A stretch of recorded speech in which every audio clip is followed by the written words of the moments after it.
In my last video, I spent a whole lot of time raving about how much of a good time I had in Aruba. To be quite honest, Curaçao was just as awesome. In Curaçao, not only were we able to do some of the things that we had researched doing, like going across the famous floating bridge, going across the St. Anna, Anna Lou, whatever that Anna Bridge is, but we were also able to spend it with some of our new friends, the Tuckers, as well as be led by an amazing Miss Margaret, who is a native of Curaçao. The cherry on top, perhaps, was our tour of the Curaçao factory. As I mentioned in another video, the tour of the factory wasn't necessarily what we were interested in, but rather the drinks that we got there. Those drinks really did make the experience that much better. Now, one of the things that was interesting, the day before in Aruba, we ran across the Free Winds vessel. And at dinner that night, as we were leaving Aruba, I remember seeing the boat outside of our window, and I decided to look it up. The Free Winds vessel is a Scientology vessel. Now, it was once owned by another company and then switched hands some time ago. So it was quite shocking to me to see that vessel in our next port of call in Curaçao. Of course, me being the silly person I am, I had to take a picture of Daniel in front of the vessel. Don't worry, neither Daniel nor I are part of the Scientology religion. When we got off the vessel, we did what we had typically done. We walked the port for a little bit of time. As I mentioned a few moments ago, we wanted to go across the floating bridge, and we eventually wanted to go across that really high St. Anna, Anna Lou, Anna Smith, whatever that Anna bridge is. I'll put it on the screen here because I don't remember the name of it. We walked across that bridge. It was pretty interesting. I wanted to go across the bridge when it was floating and letting a vessel through. However, we didn't have that opportunity. We would later learn that there was some signage there that would let us know when the vessel, or rather when the bridge was going to open and close. Now, it is my understanding that when it is open, allowing a vessel through, you can get off of one side of it, the side that is still attached to the shore. However, if you want to get off on the other side, you have to wait until that vessel or the bridge closes again. We walked around the port, and once we went to the Instagram spot where the Curaçao sign is, we decided it was almost time to head back to the terminal. Because like we had done the previous 2 days, we decided that we were going to try to pick up one of those last minute excursions. I think I mentioned this in an earlier video that we wanted to do an excursion, and we were quoted a price of $20 as we were leaving the cruise terminal the first time. But we decided against it. We decided we wanted to do our own thing. When we went back to the terminal, we tried to find the gentleman that originally wanted to sell us the excursion, and we wanted the $20 rate. Except this time he told us the rate was going to be $25. Well, he and I went back and forth for a bit, and he finally agreed at $20.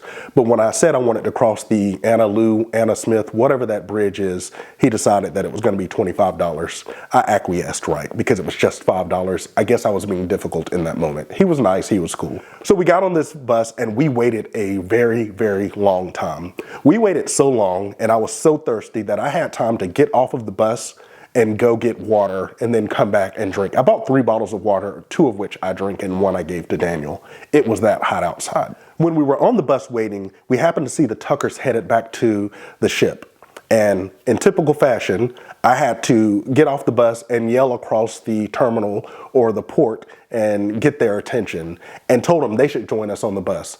And they did. And man, it was an awesome time getting them on the bus with us. I think we would have had a good time anyway, but having Erica and Tucker on the bus with us just made it that much more fun.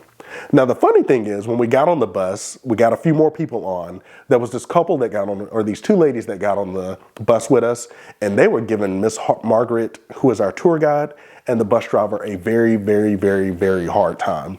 Finally, Erica told them, listen, boo-boo, if you don't want to ride, if you don't trust them, get off, but you're holding the rest of us up. Like, get on, pay the money, or get off. It's that simple. And finally, the ladies agreed to pay the money. So apparently they'd been burned before. But Miss Margaret wasn't playing with them. She had her badge in her hand, and she said, listen, I work for the country. I work for the tourism industry. I don't have to scam you guys. Now, you can ride the bus, or you don't have to, but either way, we're about to take this cruise, so you need to get on, stay on, or get off, because you're holding us up. It was really tense, but it was pretty funny. Once Miss Margaret got on the bus and cleared those ladies and got that situation taken care of, we went about the tour. She talked to us about the culture, the Netherlands and the relationship. She talked about some of the other relationship with some of the other islands there in the space.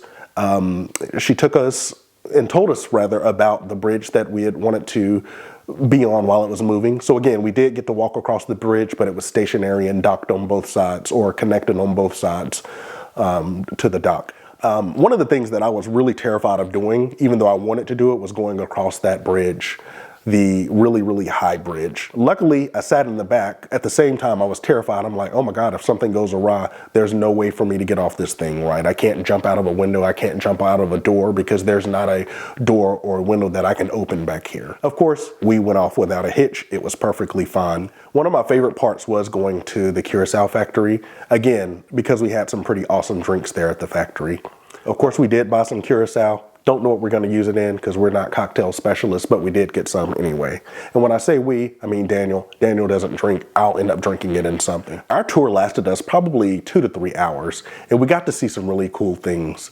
Of course, we learned about the architecture.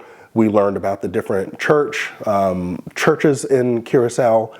And then, of course, we learned about the education system for minors there. One of the last places that we visited during the tour was a beach. Now, this beach was owned by a resort, and I don't necessarily think that we were supposed to be on it, but Miss Margaret, she brought us there anyway, and I think she almost dared someone to call her out for having brought us there. We spent about 30 to 45 minutes there. We got in the water for a little bit. We got a lot of strange looks from people that were there on the beach. I guess they were perhaps part of the resort and didn't recognize us as also being part of the resort, which we weren't because we were only there for a few hours on the Celebrity Beyond. Once we left there, we continued our trek back toward the cruise terminal where we were able to go across the bridge one more time, and then we made it back. Curaçao was really neat. It was very similar to Aruba, except it seemed a little more industrial.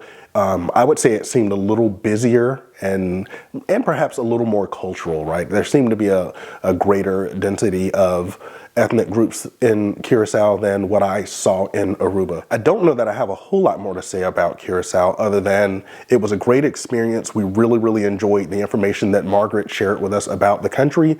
We really enjoyed the architecture and the scenery. It was some really awesome sights there. There was this one really neat place. It was sort of a photo opportunity for us. At the same time, it had an oil rig in the background that almost made it less picturesque, but at the same time made the scenery a little more interesting. And the last thing I want to say, I am very congested right now. I have some postnasal drip.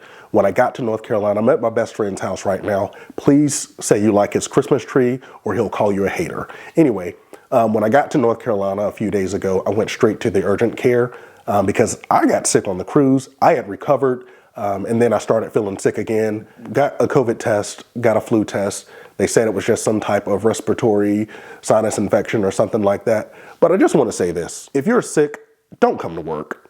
Stay at home. And to not sound classist, if you're in a position where you can't afford to stay home, man, please stay out of people's offices, cover up, and don't say, I think I'm okay, right? It's frustrating. Stay at home if you're sick, guys. It's just so selfish to come to work when you are not feeling good.